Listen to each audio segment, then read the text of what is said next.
Okay, challenge of the day.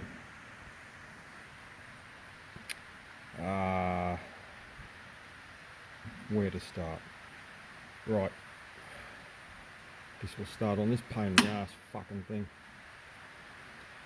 Why JCB insist on still using a cable for the locking mechanism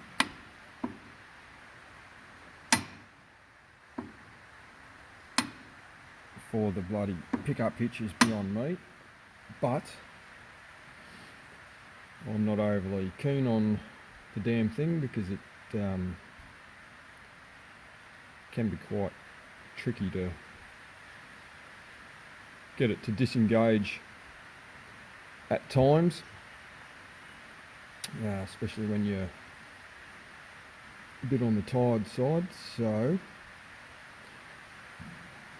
I decided that I shall try and make it a hydraulic one like class Wacken Newson and a couple others probably use. So the intention is tee into the pickup hitch lines at the top. I've got the same solenoid valve that is used on the front quick hitch coming. I'll tee into the wiring from the front quick hitch, and that way you'll be able to use the same button in the cab, and the only difference will be when you switch between front and rear auxiliary hydraulics. It will then, well, the theory is you push your switch on the joystick, make sure this is up fully, because otherwise that gets tight and you can't get this to come up if this isn't up fully. So flick the switch, then press the button and hold the switch, and that should pull the ram in. What I've done is spring loaded the inside of the cylinder and just got it as a single acting ram, so breather on there, and there'll be a fitting in there which will go to the solenoid line. The biggest issue I had so far was the stroke. I had intended to mount that on there, and this was going to be mounted over here somewhere, welded on, but it was not going to give me enough stroke in either direction. It was either wouldn't pull this back far enough, or if you had that back far enough then it wouldn't have allowed it to go all the way back in. So sitting here for an hour or more yesterday trying to work out the geometry, and because that's spring loaded I've had to cable tie it. It's probably not quite all the way there, but the best I can figure is that a pin like that needs to be underneath in about that position. I'll soon find out. So what I intend to do then is, well, have that pin spun around so that you can take it all out.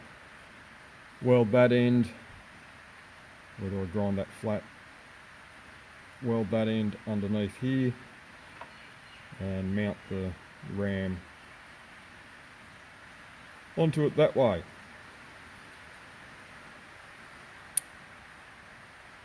Hopefully then I can do away with the stupid cable. Another thing I don't like about their stupid cable, it obscures your vision to the hitch point.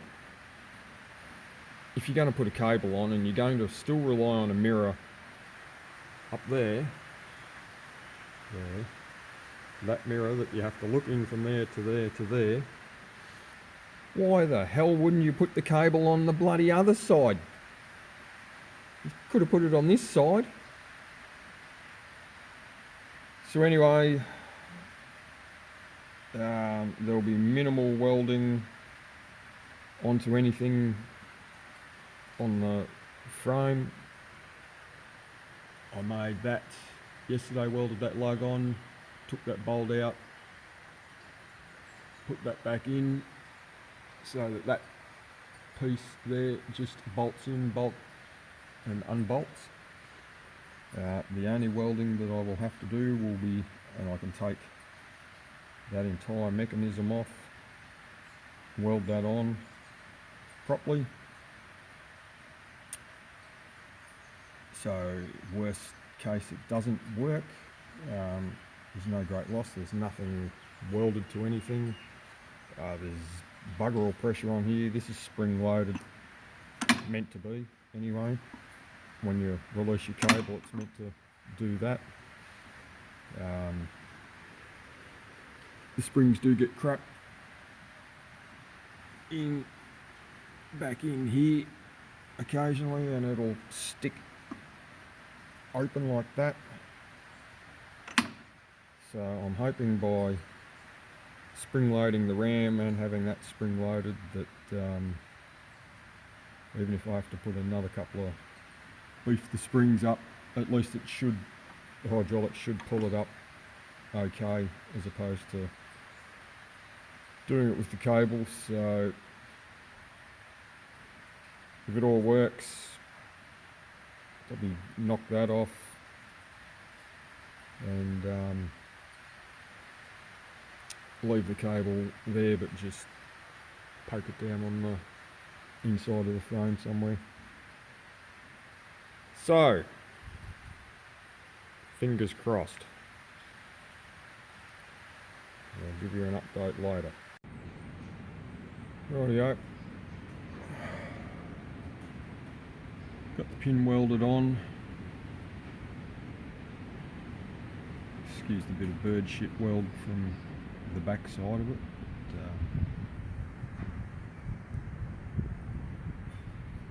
Ram fitted back in.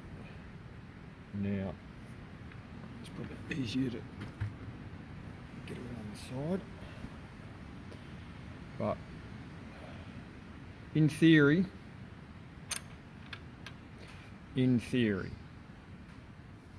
I have all the travel I need. That is full stroke down, not that it has any oil, but it may or may not work with the spring loaded side of it. I'll just have to see. But worst case, I will just have to make it double acting and work out another way to plumb the hydraulics to have it work. But at this point, at least, locked, unlocked.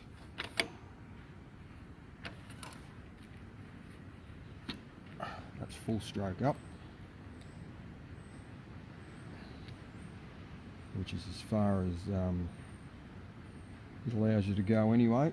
So that is fully unlatched. Latched. So from an engineering perspective, at least, if nothing else, the ram will work. Like I said, I had to weld it, the pin underneath there,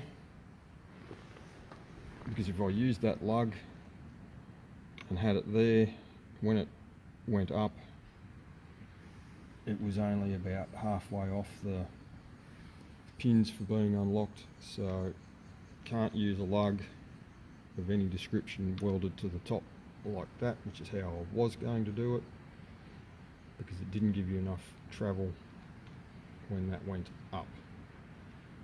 So it has to be welded underneath. That's just a 3-inch linchpin. Couldn't get a 3-inch pin, that's a 2-inch one. Couldn't get an inch longer one from in town, so just got that with linchpin through the end of it. Technically it should work.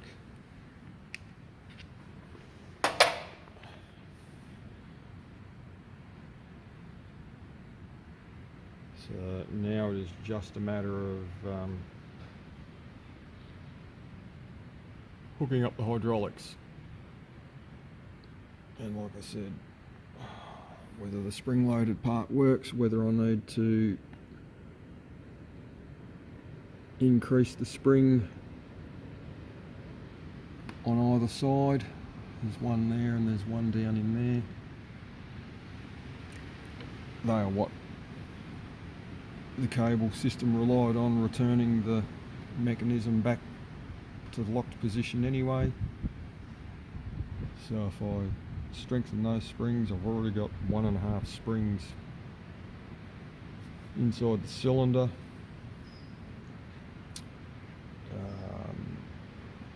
I just have to play it by ear and see whether it works or it doesn't work. Anyway, first part is done. Alright, take 3. Had a look in the workshop, found a couple of springs.